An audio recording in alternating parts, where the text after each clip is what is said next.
A continuación vamos a ver un apartado que hemos titulado Compensación del factor de potencia.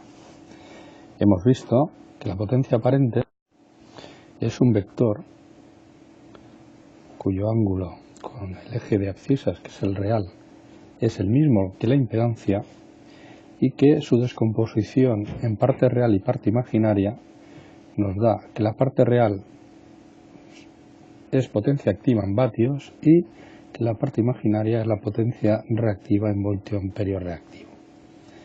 La que nos interesa a nosotros sobre todo es la potencia activa, los vatios. Por lo que cuando en una instalación encontramos que este ángulo phi es demasiado grande y por consiguiente el coseno de phi no tiende a 1, ya que si el ángulo phi fuera 0, coseno de 0 daría 1, cuando este coseno es bastante menor que la unidad, esto nos supone una serie de problemas, entre otros que a las compañías eléctricas no les gusta y nos cobra esa potencia reactiva a modo de castigo. Nosotros lo que nos interesa es hacer que este coseno, queremos que el coseno tienda a 1. ¿Por qué queremos que tienda a 1? Para poder tener toda la componente real posible y la parte imaginaria pues prácticamente nula. Bien, esto es lo que se denomina la compensación del factor de potencia, que es cuando este coseno queremos que sea lo más grande posible. Bien, ¿cómo podemos hacer eso? Bien, nosotros sabemos que en una instalación, si tenemos diferentes cargas conectadas a la red, fase y neutro, y tenemos aquí una carga y después otra, están todas conectadas en paralelo, ¿vale? De modo que en realidad cada una de ellas aportará una potencia aparente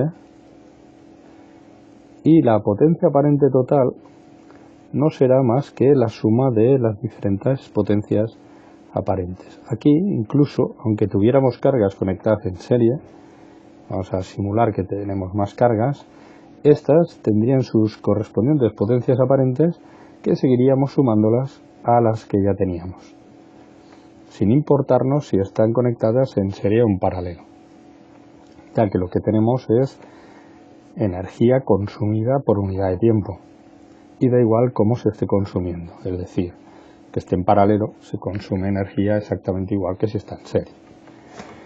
Bien, sobre esta idea, si nosotros tenemos una potencia aparente inicial, que es la que tenemos ahí representada en la figura, y podemos de alguna manera hacer más pequeña la parte reactiva, manteniendo la misma P, podríamos acabar teniendo una potencia aparente con un ángulo Φ2, donde Φ2 sería más pequeño que el original que tenemos en nuestra instalación.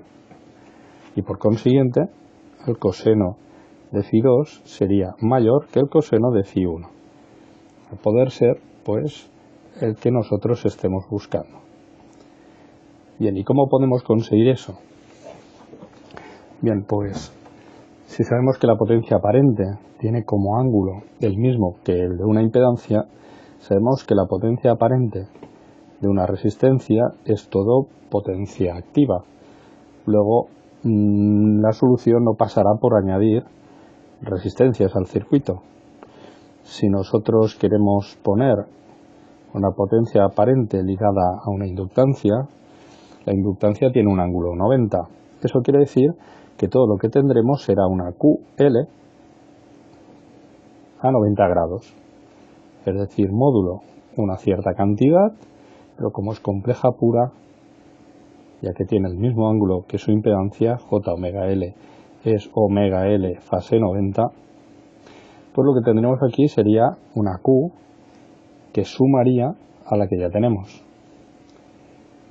Pero ¿qué ocurre cuando nosotros tenemos un condensador?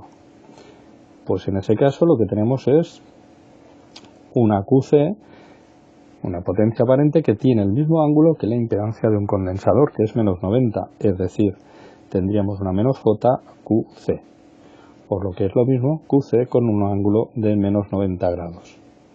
Bien, pues esta es la solución que podemos aplicar Si sabemos que un condensador lo que aporta es una potencia reactiva negativa, esto en la figura puede ser esa potencia que necesitábamos para restar a la potencia aparente inicial.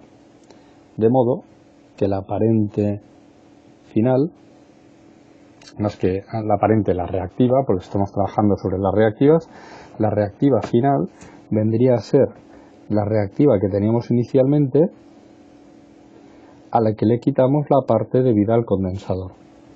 Y de esa manera obtenemos una Q final, como estamos marcando en la figura, más pequeña que la Q inicial que presentaba la instalación. Muy bien, ¿cuánto vale además este valor de la Q? Bien, pues supongamos que tenemos un condensador conectado a una tensión V y queremos calcular la potencia aparente del condensador. Pues sería la tensión que ve el condensador por la corriente asterisco, es decir, la conjugada de la corriente que circula por el condensador. Claro, ya que tenemos la tensión, podemos decir que podemos aplicar que la corriente, según la ley de Ohm, es V partido por Z del condensador, pero acordémonos que todo esto es conjugado. Es decir, que tenemos V por el conjugado de V, que sabemos que es el módulo al cuadrado, y dividido por la impedancia del condensador, pero conjugada. ¿Cuánto vale la impedancia del condensador? Pues será 1 partido J omega C. Si sustituimos en la expresión, tenemos que el módulo de V cuadrado multiplica la inversa de la impedancia a J omega C. Pero a su vez, tenemos que hacer su conjugado, es decir, que nos quedará un cambio de signo en la parte compleja, luego menos J omega C por V al cuadrado. Y esta parte de aquí es la potencia reactiva del condensador que estábamos hablando anteriormente. Como se ve, pues sí, es compleja y apunta para abajo con un ángulo de menos 90, que lo podemos indicar de esta manera, en polares. Y ahora vamos a verlo en una aplicación concreta.